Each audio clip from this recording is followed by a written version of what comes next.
To all of you. Welcome to Mister Bond chemistry classes. जैसा कि हम लोग पहले जानते थे कि लेक्चर 12 में बात किए थे कि एक सुपर इम्पोजिबल और नॉन सुपर इम्पोजिबल और कायरल सेंटर के बारे में बात कर चुके थे। कायरल सेंटर किसको कहते हैं? sp3 हाइब्रिडाइजेशन रहना चाहिए और चारों वैलेंसी, जो कार्बन का 4 वैलेंसी होता है, sp3 में कितना सिग्मा होता है? 4 सिग्मा। 4 सिग्मा में 4 वैलेंसी है, चारों वैलेंसी पर 4 डिफरेंट एटम। मतलब कहने का मतलब है कि जो कार्बन एटम पर चारों एटम डिफरेंट हो, जिस कार्बन एटम पर चारों एटम या तो ग्रुप ऑफ एटम डिफरेंट रहेगा उसको कायरल सेंटर बोले थे। क्योंकि ऑप्टिकली एक्टिव और इनएक्टिव छांटने के लिए पहला मुद्दा क्या था? ऑप्टिकली कायरल सेंटर किसको कहते हैं? तो कायरल सेंटर, क्योंकि हम जब लैंग्वेज लिखाएंगे कि इस तरह से लैंग्वेज अभी लिखाएंगे, जैसे ये सब कॉन्सेप्ट बताने के बाद लैंग्वेज अभी लिखाएंगे कि कायरल सेंटर वही होता है, कायरल ऑप्टिकली एक्टिव कंपाउंड और ऑप्टिकली इनएक्टिव कंपाउंड वही होता है जिसमें कायरल सेंटर हो। लिखाएंगे भी तो फिर से यदि नहीं बताते कायरल सेंटर तो सर का कायरल सेंटर क्या है, या तो जब चैप्टर बताते हैं हेलो एल्केन की ये कायरल सेंटर है तो वहां भी सवाल उठता है कि सर कायरल सेंटर क्या है। तो कायरल सेंटर क्या है कि एक कार्बन एटम पर चारों एटम्स या तो ग्रुप ऑफ एटम्स क्या रहेगा? डिफरेंट रहेगा और sp3 हाइब्रिडाइजेशन रहेगा। चलो बात है सुपर इम्पोजिबल मतलब क्या? बढ़िया इमेज बनाएगा उसको सुपर बोले थे, और इमेज बनाएगा लेकिन बढ़िया इमेज नहीं बनाएगा उसको नॉन सुपर बोले थे। ठीक है। नॉट मिरर इमेज मतलब इमेज बनेगा भी नहीं। आज बात करेंगे थोड़ा सा छूट गया था, जैसे जब भी हम लोग ऑप्टिकली एक्टिव का बात और जब भी हम लोग ऑप्टिकली इनएक्टिव का बात करेंगे, जब भी हम लोग ऑप्टिकली एक्टिव का बात और ऑप्टिकली इनएक्टिव का बात करेंगे तो रोटेशन देखना। याद कर, जब हम लोग पोलरीमीटर एक्सपेरिमेंट में खाली इतना ही जानते हैं, पोलरीमीटर एक्सपेरिमेंट से हम लोग प्रूफ नहीं कर सकते हैं। लैब जब तक नहीं रहेगा तब तो प्रूफ नहीं कर सकते हैं कौन कंपाउंड ऑप्टिकली एक्टिव और कौन कंपाउंड ऑप्टिकली इनएक्टिव है। लेकिन थोड़ा सा पोलरीमीटर एक्सपेरिमेंट से ये पता चल गया था कि जिसमें कोई रोटेशन नहीं देगा, मतलब नो रोटेशन, जिसमें रोटेशन नहीं था, पीपीएल सीधा पास हो गया था। याद कर, यदि नहीं सुन में आएगा तो वीडियो को पीछे जो लेक्चर हम बताएं उसमें देखो कि ऑप्टिकली इनएक्टिव किसको कहते हैं पोलरीमीटर एक्सपेरिमेंट में और ऑप्टिकली इनएक्टिव किसको कहते हैं। तो याद कर, इसका कोई रोटेशन नहीं था, पीपीएल का यही प्लेन में था और सीधा पास कर दिया था, ऑप्टिकली इनएक्टिव बोलते हैं। और यदि कहीं क्लॉकवाइज डायरेक्शन और एंटी क्लॉकवाइज डायरेक्शन मूव करेगा तो उसको ऑप्टिकली एक्टिव बोलते हैं। अब थोड़ा सा देखते हैं, दो तरह का मॉलिक्यूल ऑप्टिकली एक्टिव होता है और ऑप्टिकली इनएक्टिव होता है। एक मॉलिक्यूल है सिमेट्री मॉलिक्यूल, एक है डिससिमेट्री मॉलिक्यूल। सिमेट्री मॉलिक्यूल मतलब क्या? समान तरीका से सब मॉलिक्यूल एक जैसा रहेगा, और डिससिमेट्री मतलब सब मॉलिक्यूल छोटा बड़ा रहेगा, जैसे तैसे रहेगा, रैंडमनेस में रहेगा। समझा कि नहीं? अच्छा, सिमेट्री मॉलिक्यूल देखो सबका आकार एक जैसा है, छोटा बड़ा हो गया। एक्चुअली ये वाला आकार, इसका साइज और इसका साइज सेम है। आप बताइए पूरा बॉक्स में जो मॉलिक्यूल है वो सिमेट्री रखा हुआ है, सब मॉलिक्यूल क्या है? सिमेट्री। आप बताएं, यहाँ से पीपीएल पास करेंगे, इससे पीपीएल पास किए, चलो पीपीएल पास करेंगे तो इसका साइज और इसका साइज सेम है। थोड़ा सा पेन से मार्कर से डिस्टर्ब हुआ है। एक्चुअली सबका माइंड चलना चाहिए कि चारों सब सिमेट्री है, समान है। तो बता, जिस तरह से मान के चलो यहाँ से पीपीएल पास किए, यदि पीपीएल यहाँ पास किए और उधर यदि कहीं क्लॉकवाइज और एंटी क्लॉकवाइज मूव करेगा तो ऑप्टिकली एक्टिव हो जाएगा, और जिस तरह से है वैसे ही पास हो जाए तो क्या? इनएक्टिव है। कहीं पहले बता दिए कि इनएक्टिव में कोई रोटेशन नहीं देता है। अब बताओ, यहाँ से जब पास कर रहे हैं, यहाँ से पास कर रहे हैं तो यहाँ से पीपीएल यहाँ आया, चलो यहाँ थोड़ा रोटेट कर दिया। अब यही साइज का मॉलिक्यूल यहाँ भी है, यही साइज का मॉलिक्यूल यहाँ भी है, क्योंकि मॉलिक्यूल क्या है? सिमेट्री है। तो जिस तरह से ये पास कर रहा है, लास्ट बीच में कुछ भी फिनोमिना हो, उससे हमको मतलब नहीं है। बीच मॉलिक्यूल में पीपीएल कहीं भी मूव करे उससे हमको मतलब नहीं है। रिजल्ट देखना, यहाँ भी सिमेट्री है, और जिस तरह से ये वाला पीपीएल गुजर रहा है, लास्ट में रिजल्ट क्या आएगा? जिस तरह से ये डायरेक्शन में जा रहा है वही डायरेक्शन में यहाँ जाएगा, क्योंकि दोनों का साइज, दोनों का आकार, दोनों का संरचना क्या है? दोनों सिमेट्री है। यही वजह से देखो, तो जिस तरह से पीपीएल सीधा गया वैसे ही पीपीएल सीधा चल गया, और पीपीएल में कोई रोटेशन नहीं आया तो ऑप्टिकली इनएक्टिव। तो यहाँ से रिजल्ट बनता है कि जो मॉलिक्यूल सिमेट्री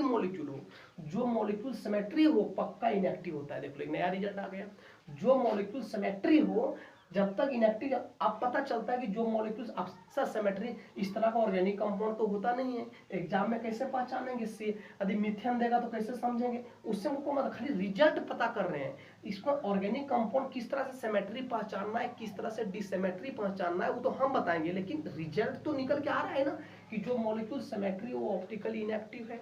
अच्छा, डिसिमेट्री में देखो सबका साइज रेंडमनेस है। मान के चलो यहाँ पीपीएल दिया, इसका साइज अलग है, थोड़ा रोटेट कर दिया, इसका साइज अलग है, अलग रोटेट कर दिया, इसका साइज अलग। आप बताइए इसका साइज और इसका साइज में अंतर है, मतलब दोनों मॉलिक्यूल एक समान नहीं है, असमान है और दोनों डिसिमेट्री है। तो हो सकता है मे बी ये क्लॉकवाइज में भी रोटेट कर सकता है, एंटी क्लॉकवाइज में भी रोटेट कर सकता है, वो बात की बात है। लेकिन ये डायरेक्शन में जो जा रहा है पीपीएल वो डायरेक्शन में नहीं जाएगा, सीधा नहीं जाएगा, या तो क्लॉकवाइज या तो एंटी क्लॉकवाइज। और जो क्लॉकवाइज में रोटेट करे और एंटी क्लॉकवाइज में रोटेट करे उसको ऑप्टिकली क्या कहते हैं, एक्टिव बोलते हैं। ऑप्टिकली क्या बोलते हैं उसको, एक्टिव। तो यहाँ से रिजल्ट समझ में आया कि दो तरह का रिजल्ट आ गया कि जो मॉलिक्यूल कायरल सेंटर हो, जो मॉलिक्यूल में सिमेट्री हो वो इनएक्टिव कहलाएगा, और जो मॉलिक्यूल में डिसिमेट्री हो ऑप्टिकली एक्टिव कहलाएगा। रिजल्ट आराम से लिख सकते हैं।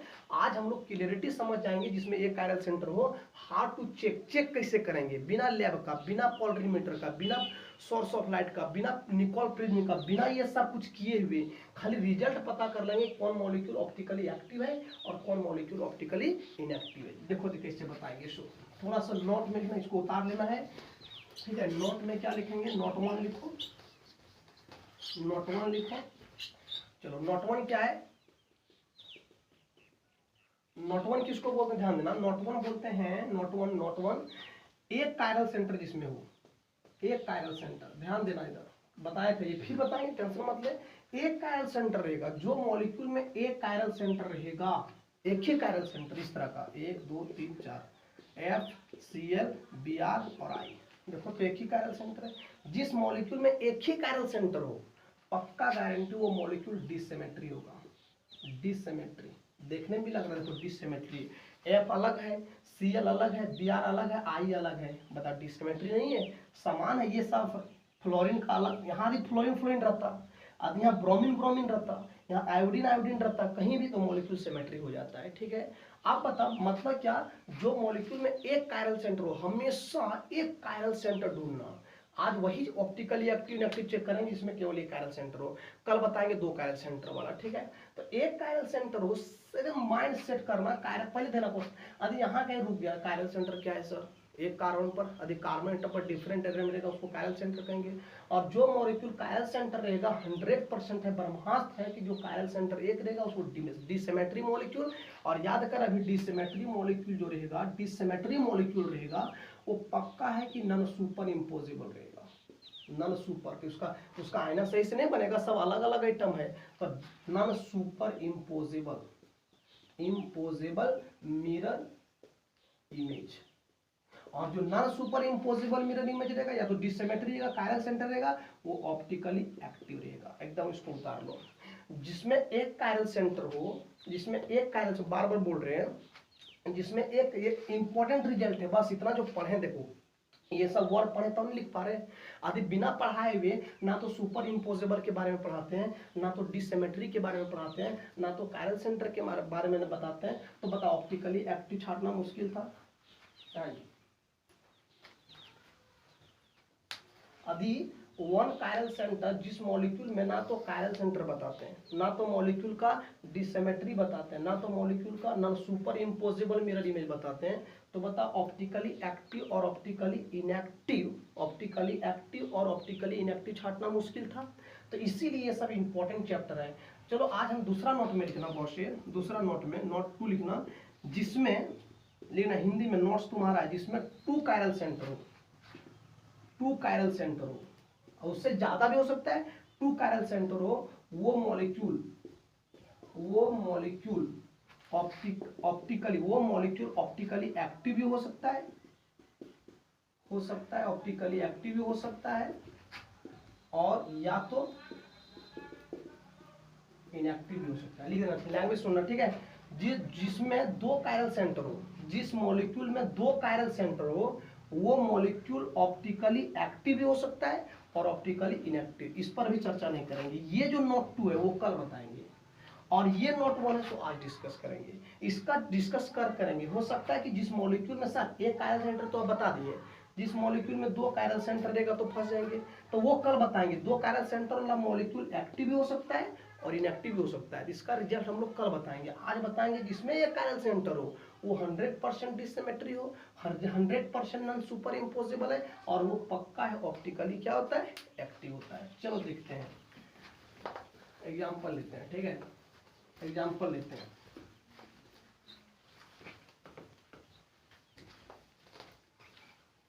एग्जाम्पल क्या देना गौर से, इस तरह से क्वेश्चन रहेगा, मल्टीपल क्वेश्चन नंबर देना गौर से। पहला, विच of the following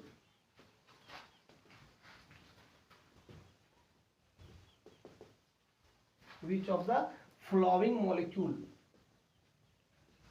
are optically active. पक्का ये क्वेश्चन बड़ा इंपॉर्टेंट है, ये क्वेश्चन एग्जाम में रहेगा कि which of the following molecule are optically क्या एक्टिव। पहला क्वेश्चन रहेगा इस तरह से, 1 प्रोपेनॉल, प्रोपेन 1 ऑल। दूसरा क्वेश्चन रहेगा प्रोपेन 2 ऑल, प्रोपेन 2 ऑल। तीसरा क्वेश्चन रहेगा ब्यूटेन 1 ऑल। तीसरा क्वेश्चन, चौथा जी नंबर ऑप्शन रहेगा, 4 नंबर ऑप्शन रहेगा ब्यूटेन 2 ऑल। ऑप्शन 1 क्या रहेगा, प्रोपेन 1 ऑल। दूसरा ऑप्शन क्या रहेगा, प्रोपेन 2 ऑल। तीसरा ऑप्शन क्या रहेगा, ब्यूटेन 1 ऑल। और चौथा क्या, बारी बारी से चेक करेंगे। जिस कंपाउंड में कायरल सेंटर मिल जाएगा पक्का वो डिससिमेट्री होगा, और जो मॉलिक्यूल डिससिमेट्री हो ऑप्टिकली एक्टिव होगा। चेक करते हैं, ठीक है। चलो पहला कंपाउंड देना क्वेश्चन, कौन कंपाउंड अभी मिटा देते हैं, टिक आउट नहीं करेंगे। चलो चारों ऑप्शन में कौन ऑप्टिकली एक्टिव है, मतलब क्या ऑप्टिकली एक्टिव मतलब क्या, डिससिमेट्री, डिससिमेट्री मतलब ऑप्टिकली एक्टिव, किसमें कायरल सेंटर है। चेक करते हैं पहला नंबर प्रोपेन 1 ऑल, ठीक है, प्रोपेन 1 ऑल। तो प्रोप में कितना carbon, 1 carbon, 2 carbon, 3 carbon. Alcohol कितना नंबर पे है, पहला नंबर पे। आराम से बैठा दो, CH3, यहाँ क्या CH2, यहाँ क्या CH2। अब चेक करते हैं कायरल सेंटर है कि नहीं। यदि कायरल सेंटर नहीं रहेगा कहानी खत्म, वो इनएक्टिव हो जाएगा। चलो चेक करते हैं गौर से देना। इस कार्बन पर 3 हाइड्रोजन है, प्रत्येक कार्बन पर डिफरेंट एटम होना चाहिए। तो इसमें डिफरेंट एटम तो है नहीं, इधर से डिफरेंट है, लेकिन यहाँ 3H है। इस कार्बन पर 2H है, डिफरेंट नहीं है। इस कार्बन पर 2H है, डिफरेंट नहीं है। मतलब ये मॉलिक्यूल कायरल एक भी नहीं है। चेक कर लो कहीं भी, देना गौर से। यहाँ H लगाएंगे, यहाँ H लगाएंगे, यहाँ H लगाएंगे, H H H, यहाँ H, यहाँ H, यहाँ H। तो देखो तो कार्बन में ये तो अलग ग्रुप हो गया, यहाँ देखो सेम सेम हो गया। और ये कार्बन पर चारों आइटम डिफरेंट होना चाहिए। यदि यहाँ H है तो यहाँ दूसरा होना चाहिए, यहाँ दूसरा होना चाहिए। इस कार्बन पर भी 2H सेम है, इस कार्बन पर 2H क्या है, सेम है। मतलब ये मॉलिक्यूल एक्टिव नहीं है। ये क्योंकि एक्टिव कब होता है, जब कायरल सेंटर हो। एक्टिव कब होगा, जब कायरल सेंटर हो। कायरल सेंटर पहले देख लेना कायरल सेंटर है कि नहीं, उसके बाद देखेंगे डिससिमेट्री, नॉन सुपर। अब ये मॉलिक्यूल में कायरल नहीं है, मतलब ये मॉलिक्यूल इनएक्टिव है। दूसरा नंबर क्वेश्चन देखो, प्रोपेन 2 ऑल। चलो प्रोप मतलब कितना कार्बन, 3 कार्बन। अल्कोहल कितना नंबर पे है, दूसरा नंबर पे, हो जाएगा। आप बताओ, यहाँ CH3 लगाएंगे, यहाँ CH और यहाँ क्या CH3। चेक करते हैं, ये कार्बन कभी कायरल नहीं हो सकता है, 3H है।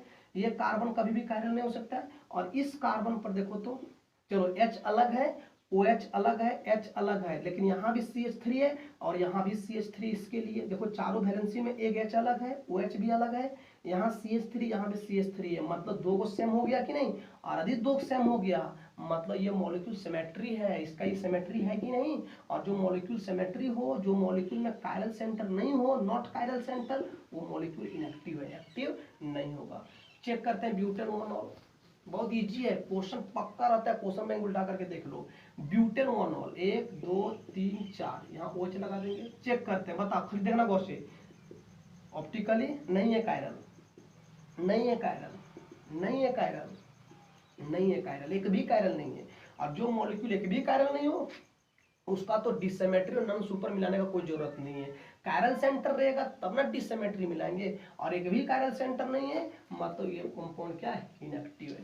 तीनों ऑप्शन गलत हो गया, 100% ये ऑप्शन देखते हैं सही होगा कि नहीं। सो ठीक है, चलो देखते हैं। ब्यूटेन 2 ऑल, पहले बना लो ब्यूटेन, 1 2 3 4, ठीक। Butane 2 all.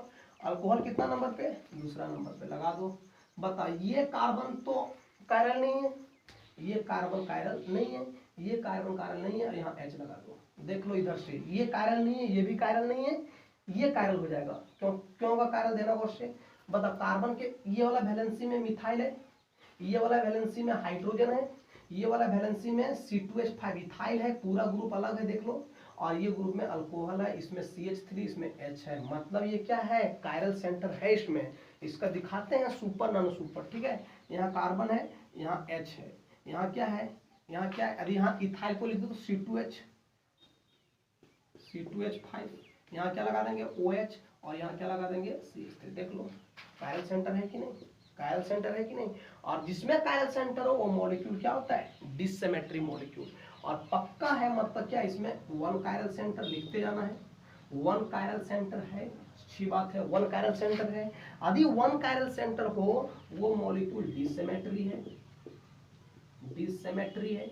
और जो मॉलिक्यूल डिसिमेट्री है वो पक्का नॉन सुपर है, नॉन सुपर है, इसका एक भी आईना बढ़िया से नहीं बनेगा, नॉन सुपर इम्पोजिबल। और जो molecule dissymmetry non super one chiral center हो वो ऑप्टिकली एक्टिव कंपाउंड होगा, क्योंकि ये डिफरेंट डिफरेंट एटम है। और याद कर, जब हम लोग डिसिमेट्री में डिफरेंट डिफरेंट मॉलिक्यूल्स था तो वो या तो क्लॉकवाइज या तो एंटी क्लॉकवाइज में रोटेट करता था, और जो क्लॉकवाइज और एंटी क्लॉकवाइज में रोटेट करता है उसी को क्या बोलते हैं, ऑप्टिकली एक्टिव। तो इस तरह से एग्जाम में एक क्वेश्चन देखो, क्वेश्चन बैंक में है, ऑप्शन होगा Q10 2।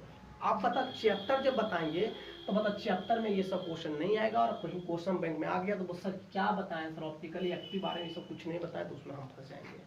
इसलिए बेसिक बहुत जरूरी है, क्योंकि जिसमें 70 में 70 या तो 65-66 मार्क्स लाना है 70 मार्क्स में थ्योरी में, वो ये सब बेसिक जानना पड़ेगा, क्योंकि बुक में जो एनसीईआरटी पढ़ेंगे ये सब गायब है, समझा कि ना। यही सब क्वेश्चन पूछता है, क्वेश्चन बैंक में देख लो 3 बार ये क्वेश्चन पूछा हुआ है, यही एग्जाम्पल, यही कुछ सेम फिनोमिना 3 बार पूछा है, ठीक है। तो ऑप्टिकली एक्टिव है, मतलब एकदम रिजल्ट सेट करना, कम से कम कल जो 2 कायरल सेंटर में हटा दो, एक कायरल सेंटर क्लियर कर ले पहला वीडियो में, क्या जिसमें एक कायरल सेंटर हो, एकदम कायरल सेंटर। कायरल सेंटर किसको कहते हैं, जिसमें प्रत्येक कार्बन पर डिफरेंट एटम हो। यदि डिफरेंट एटम हो गया उसी पर चेक करेंगे, जो मॉलिक्यूल कायरल होगा वो डिसिमेट्री होगा, और जो मॉलिक्यूल डिसिमेट्री होगा वो नॉन सुपर होगा, और जो नॉन सुपर होगा वो क्या होगा, ऑप्टिकली एक्टिव होगा।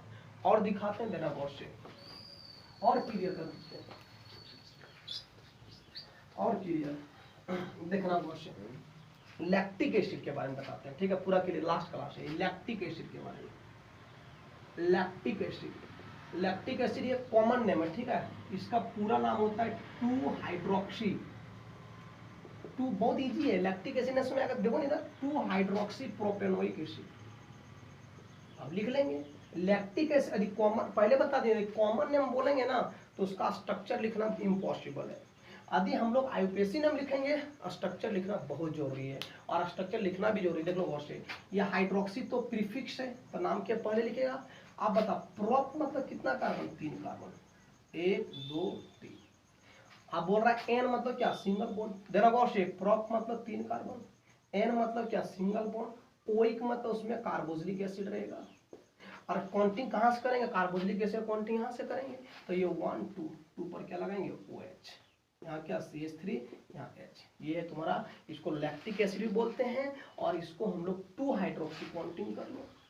देख लो, एक ऑर्गेनिक कंपाउंड में 2 को फंक्शनल ग्रुप रहेगा, तो सीनियर का सफिक्स लिखा है और जूनियर का प्रीफिक्स लिखा है, जिसका नाम 2 हाइड्रोक्सी प्रोपेनोइक एसिड। आप इसको चेक करते हैं कि ऑप्टिकली एक्टिव कंपाउंड है कि ऑप्टिकली इनएक्टिव कंपाउंड है। आप बताओ ऑप्टिकली एक्टिव, इस कार्बन में तो कायरल नहीं है क्योंकि 3 H सेम है, इस कार्बन पर देख लो अलग अलग कंपाउंड होगा। देखना गौर से, यहाँ बताते हैं क्लियरिटी, यहाँ A लगा दो, यहाँ C बता, ये वाला जो कंपाउंड है ये वाला ऊपर कर दो, इसको COOH कर दो। अच्छा यहाँ क्या कर देंगे, इधर तुम्हारा CH3 कर देंगे, इधर क्या कर देंगे OH कर देंगे, और इधर H कर देंगे। देख ले इस कार्बन पर ये अलग ग्रुप है, ये वाला अलग ग्रुप है, ये अलग ग्रुप है, और ये अलग ग्रुप है कि नहीं, ये अलग ग्रुप है। आप बता इसका मिरर इमेज ले लेते हैं, नॉन सुपर ही बता देते हैं, इसका मिरर इमेज ले लेते हैं। तो बता इसका मिरर इमेज जैसे ही लेंगे, इसको मिटा दें आप, इसको मिटा देते हैं। आप बताइए कायरल सेंटर है कि नहीं, इसका जैसे ही मिरर इमेज बनाएंगे ये C बनेगा, इससे ये C बन जाएगा, इससे नहीं बनेगा। याद कर, हम बोले थे कि इमेज बढ़िया नहीं बनना चाहिए, और इमेज बढ़िया नहीं बनेगा मतलब क्या, नॉन सुपर है। अब C ऐसे बनेगा। अब देखो गौर से, ये वाला देना गौर से, C डबल बॉन्ड OH यहाँ रहेगा। अच्छा यहाँ क्या रहेगा, यहाँ देना गौर से, यहाँ सामने CH3 नहीं दिखेगा, यहाँ CH3 नहीं दिखेगा, इमेज देखो थोड़ा कॉमन सेंस लगाओ, यहाँ C यहाँ H दिखेगा, ठीक है, यहाँ H दिखेगा, यहाँ OH दिखेगा, और इधर दिखेगा CH3, इधर दिखेगा CH। देख लो यहाँ H के सामने फेस टू फेस यहाँ दिखेगा।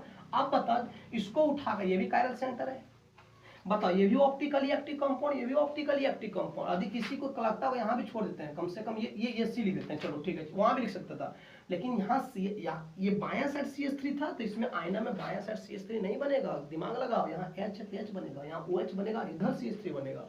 अब क्या करना है, देखो तो इसको उठा करके एकदम सेम टू सेम ये कंपाउंड को उठा करके इस पे रखो, मान के चलते हैं इस कंपाउंड को उठा करके यहाँ रखो। बता, ये इसका इमेज तो बन जा रहा है, मान के चलो ले लेते हैं, इसका इमेज तो बन गया, ये इसको उठा के यहाँ रखो, यही कंपाउंड इमेजिन करो, यही कंपाउंड यहाँ है, तो बता ये सी हुआ है कि इससे ढक देगा, मतलब इमेज बन गया, बढ़िया इमेज बना है, सुपर बना है। ये ओ एच इसको ढक देगा, सुपर इमेज बना है। ये सी इसको ढक देगा, इमेज बढ़िया बना है। लेकिन इसको जैसे उठा के यहाँ रखेंगे, तो बता इसको जैसे उठा के यहाँ रखेंगे, इसको उठा रख दो, उठा रख देते हैं, तो देखना उठा जैसे रखते हैं तो ओ एच ये तो ढका गया, ये भी ढका गया, लेकिन ये एच कहाँ चल जाएगा, इस पर चल जाएगा, ये एच इस पर चल जाएगा और ये CH3 इस पर आएगा।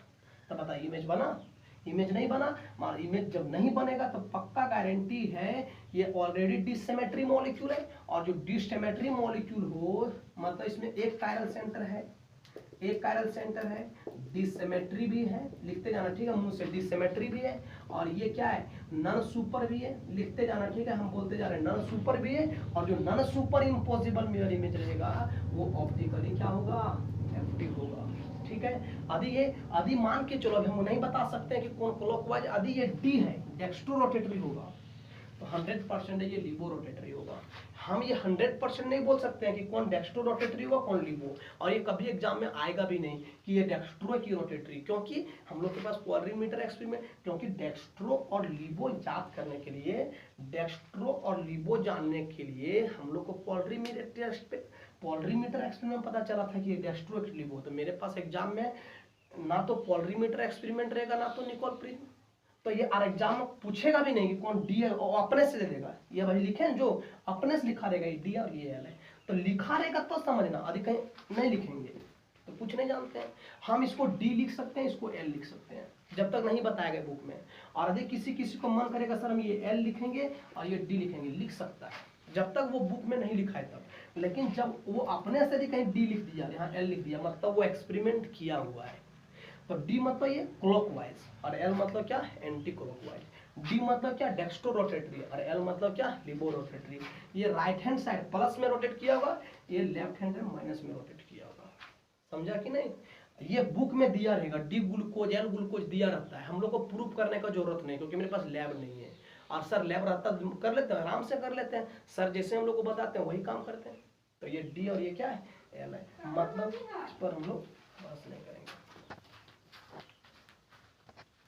समझा कि नहीं। तो मतलब ये क्या है, डेक्स्ट्रो रोटेटरी है, लिबो रोटेटरी। मतलब अब थोड़ा सा one chiral center, dissymmetry, non superimposable, और जो वन कायरल सेंटर हो, डिसिमेट्री हो, नॉन सुपर हो, उसको ऑप्टिकली क्या बोलते हैं, एक्टिव बोलते हैं, समझा। तीसरा सब कोई भी कंपाउंड को छाट सकते हैं कि ऑप्टिकली एक्टिव, जिसमें एक कायरल सेंटर हो। ठीक है, थैंक यू।